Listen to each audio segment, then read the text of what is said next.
can't stop writing, because when you're writing, you're telling a story. And truth, I look at that, truth is realness. And realness cannot be denied. You can't deny real when you see it, whether you like it or not.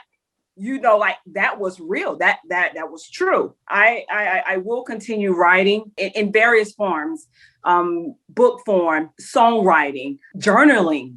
Just always being able to express myself. And writing is a form of release. The arts provide various other forms, musically, instrumentally, people using their voices. So I love that we do have the venue and the lanes, the opportunities that art present for us to be able to speak a language that can reach the universe. I'm so honored to see how I just want to live, as we know that racism is not just in America, but how it was able to reach across the globe. So the arts do give us an avenue to reach many places that our feet may never go.